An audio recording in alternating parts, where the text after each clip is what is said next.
एक हमारे माननीय सदस्य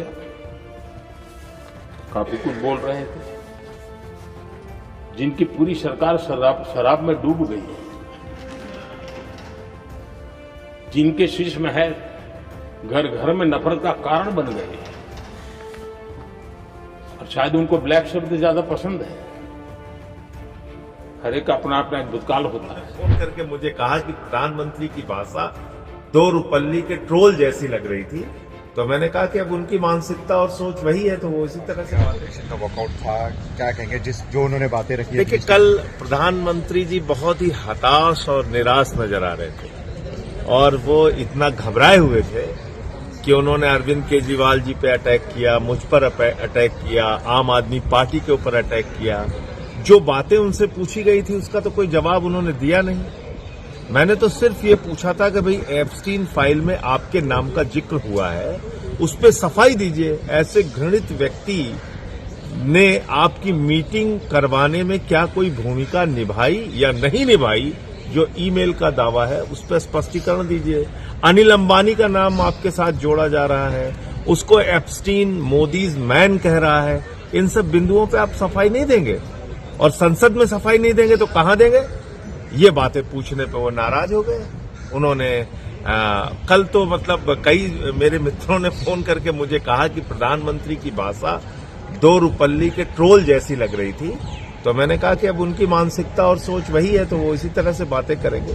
प्रधानमंत्री जी से मैं अभी भी कहना चाहता हूं, एप्स्टीन फाइल के काले सच से आप बच नहीं पाएंगे और जो कुछ भी उसमें है वो आपको स्पष्ट रूप से देश के सामने आकर बताना पड़ेगा कि क्या वास्तव में आपकी मीटिंग एप्स्टीन ने कराई थी या नहीं कराई थी, क्या अनिल अंबानी की कोई भूमिका थी या नहीं थी। क्योंकि जो मेल चैट बातचीत अनिल अंबानी और एप्स्टीन के बीच में आए हैं और जो मीटिंगों का सिलसिला है वो कहीं ना कहीं गंभीर इशारा करता है कि इस खेल में बहुत कुछ ऐसा है जो छिपाया जा रहा है।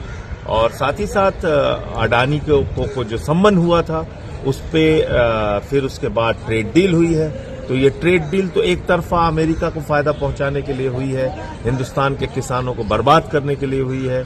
महंगा तेल हिंदुस्तान में बेचा जाएगा और करीब करीब 80,000 करोड़ रुपए देश की जनता से लूटा जाएगा।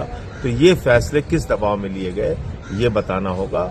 0% उनके लिए टैक्स, 18% हमारे लिए टैक्स, ये कौन सी ट्रेड डील है? तो ये सारे बिंदु हैं जिसके ऊपर प्रधानमंत्री को स्पष्टता के साथ जवाब देना चाहिए। वो तो खाली कल गाली गलौज में लग गए, कह रहे हैं हमें 2 किलो गाली रोज दी जाती है। गाली कहाँ तौलते हैं प्रधानमंत्री जी, मुझे नहीं पता। किस तराजू से तौलते हैं मुझे नहीं पता। या तो खुद में इनको लगता होगा खुद से कि वो इतने गलत काम करते हैं कि लोग उनको गालियां ही देते रहते हैं। मतलब ये क्या भाषा है प्रधानमंत्री को? क्या आप रोना धोना करते रहते हैं? हमें 2 किलो गाली दी गई, हमें 50 किलो गाली दी गई।